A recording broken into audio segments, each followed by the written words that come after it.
All right, welcome back. My name is Chris Sachinelli, and I get to build, buy, and sell simple profit businesses every single day. And today we're going to be continuing our journey on this build, buy, sell bootcamp that we have available for you to for free over at the Bootstrapper Capital community or free on YouTube. That's where you're watching it. In terms of where we left off, so we've already found a deal in market. We've already completed preliminary due diligence. We then went into a letter of intent, executed that.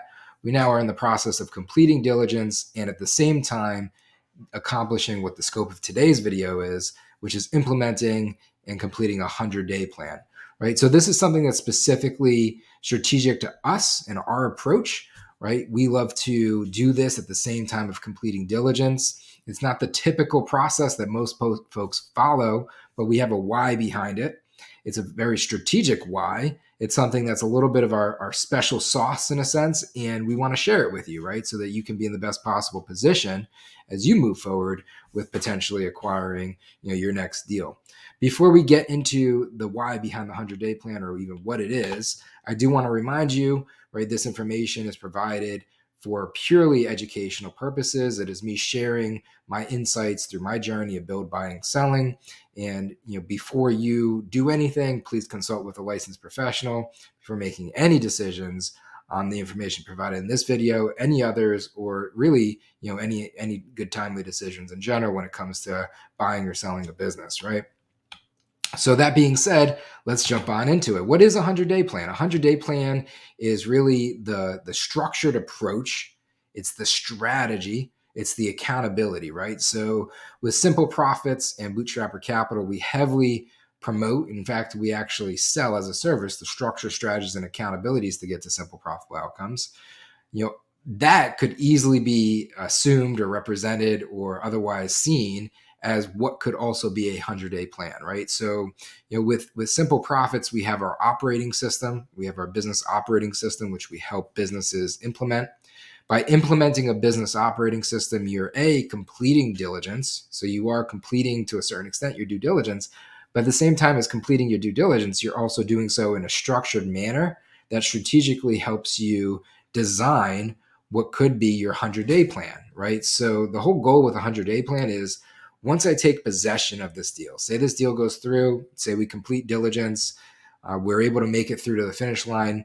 We get through the purchase agreement, we sign the purchase agreement, the capital's there, the financing's there, the transition takes place, everything's done, everybody's signed, all the money gets changed. Now I take possession of the asset and I'm responsible for the integration and stabilization of this asset.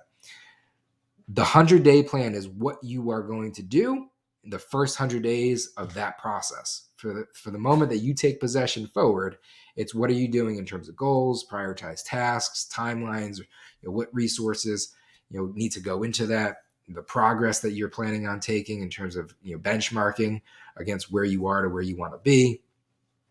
And then the cultural approach, especially if you have this valuable thing called people, right, involved. Great people make great companies.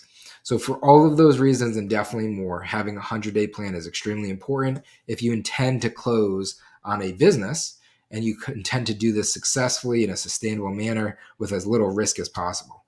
Now, the why in terms of why we suggest that you complete your 100-day plan while you're completing diligence is because completing diligence, it makes you that much better in that much more of a competitive position to identify the right things proactively with the right level of mindset if you start with that end goal in mind.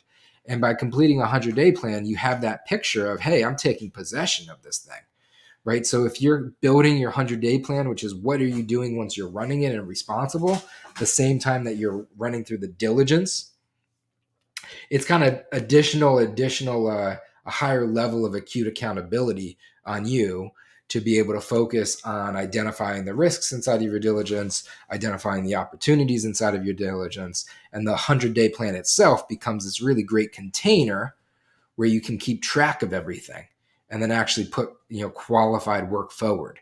Again, we do have the operating system, the Simple Profits operating system, and that easily could be utilized and adopted to be able to drive a 100-day plan and also to be a diligence checklist. So for those reasons and definitely more, we suggest that you take it, leverage it. A big part of leveraging it is to set goals, right? So in order to get to where you want to be, you need to know what that looks like. In order to know what that looks like, you got to be able to set goals. So you want to be specific in your goal setting, and you want those specific goals to line into your vision, mission, purpose in that first 100 days. So again, as we go through the operating system and you're standing up the operating system, a big core important component of that is that exact same thing. So the vision casting, right? Vision casting is the way in which you can cast out and set strategy. And strategy doesn't need to be pie in the sky. Strategy is casting where you're going to go so that you can then break it down actionably in terms of how you're going to get there. And you could break it down to the point of actionable of milestones to then actual tasks to then KPIs, and you can make it accountable in terms of timelines, right? Making it measurable.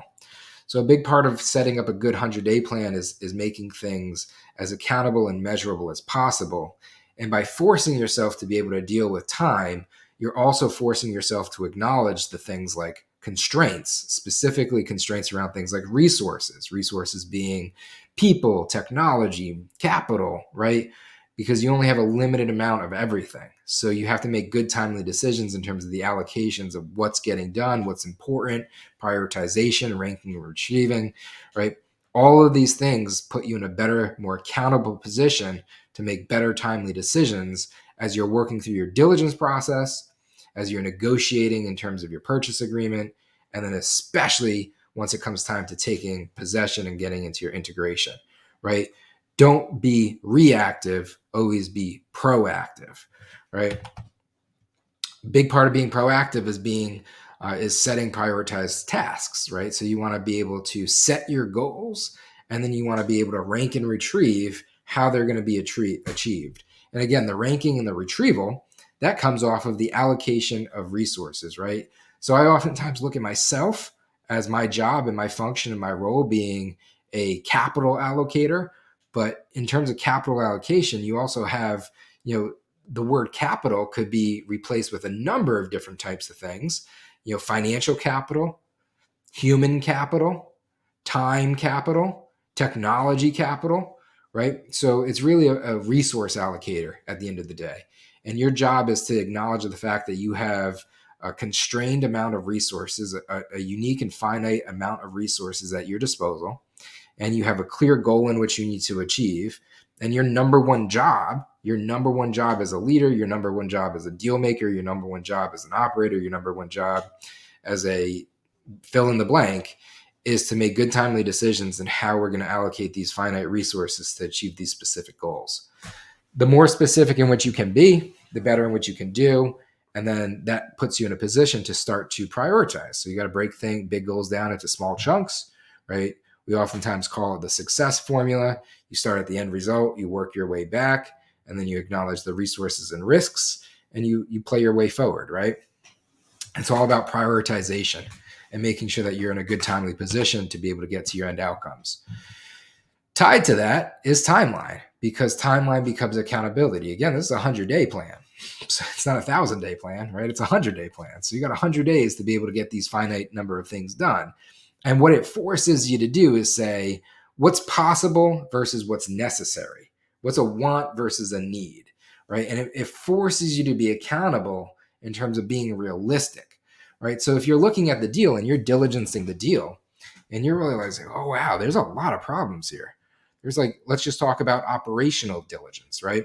So maybe you're completing your operational, right? So you finished financial, things look okay. All right. Finances look good. I could underwrite this good, right? Then you get into your commercial diligence and you're like, all right, the market's, it's trending in the right direction. There's definitely potential here. I could make some money with this deal. And then you're in operational diligence. You're looking at this business. You're like, this is a disaster, right? This company doesn't know how to run. This company's not really functional. There's no standard operating procedures. There's no business system in place here. It's going to take me 6 months just to get myself organized to be able to take this thing over, right? That's a good realization to have. And it forces you to have it when you're focused on building a 100-day plan, right? Because if you're working your 100-day plan and you realize oh man, it's going to take me 6 months just to get this thing organized, right? you're going to change your approach. You change your perspective, you change your approach. And that's a good reason why there's good left and right parameters when it comes to time, right? You got timeline, you got resource constraint, right? Live within your parameters, make good, timely decisions. So that brings us into the other parameter, resource constraint, right? So you want to identify the resources that you have, inclusive in that the resources that you believe you need that you may not have, right? So that you can assess all of these things and make a good, timely decision. Inclusive in the resources that you have, again, this is a future state. So the future state is the assumption that you now have possession of this asset, right? You actually went through the acquisition. So like now what's in the business is part of your resources, right? So you got to take into account what the business is, what the future state of the business is. And again, that's why it comes back to diligencing really well. Because now maybe you're in the technology diligence, right? You finished operational diligence, you're in technology diligence, and you realize like, oh man, this business has a ton of tech that it's just not utilizing. Like, I went through a lot of the operational procedures and it's just not adopting the tech. Like they're not augmenting their capabilities, their efficiency, and their effectiveness. I want to teach, train, equip people to do that, or I want to change some of the processes to do that.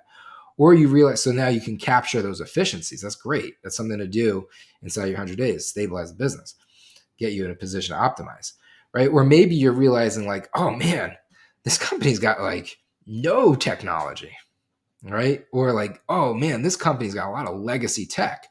I gotta rip and replace, right? Do you know how much of a lift it is if you're going to be lifting, ripping, and replacing maybe like the sales system, like the revenue engine? So you're talking like your marketing, your sales, your CRM, right? All the different components in there. How does that impact your financial systems, like your ERP?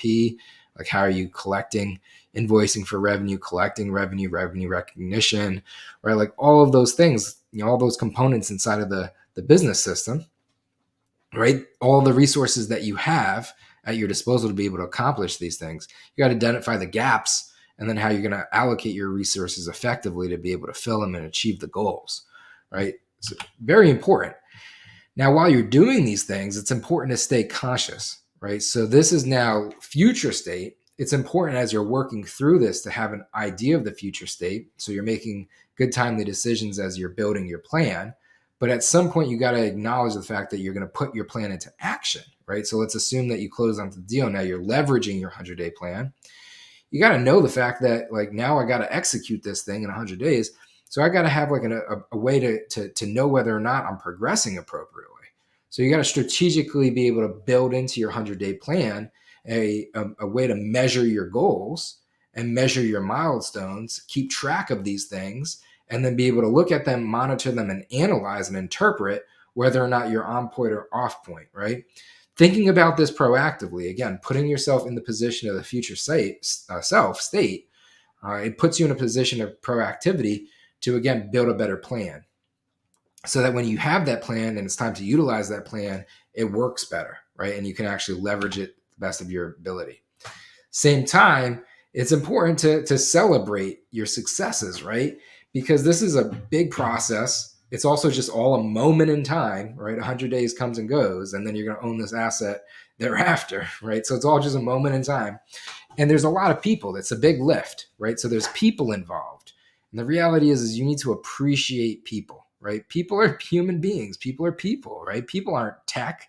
People aren't CRMs. People isn't a chat GPT without emotions or feelings that you could just command, right? People are humans with emotions and feelings, and you got to appreciate them. So you got to know, like when we achieve, that's why you want to have the milestones. If you have the milestones, right? If you have the established, what did I call it here? The progress, right? The progress milestones. If you know what it is, then you know when you achieve them, you know what to do when you do, right? Meaning like celebration of it, right? Recognitions, reward systems, right? Drive things forward. It's all a momentum game. So you got to be able to continue to push the momentum so that you can get to, a successful place. This is a 100-day plan. It's an important part. It's an important process. It's something that we wedge in uniquely. You could easily adopt our operating system and work it through. That's a big part of why we ask folks who are potentially going to do a deal with us to stand up the operating system. It's an easier way to hand off to a potential buyer. If you're a buyer and the seller doesn't have one, you could also stand up an operating system as you complete diligence. And that is essentially you creating a 100-day plan, right? So we've tried to create these mechanisms and vehicles for you to be able to achieve these outcomes successfully because they are important and they do matter. If you liked the content, if you enjoyed this video, please like and subscribe. If you're on YouTube, we're trying to build up that channel. We appreciate it. And if you're following along in terms of the buy sell course, we're going to be moving on to the next section, which is the purchase agreement. And we're almost done with actually getting our deal to the point where we're going to use our 100-day plan. So this is exciting. Thank you for taking the time and following along and watching to the end here.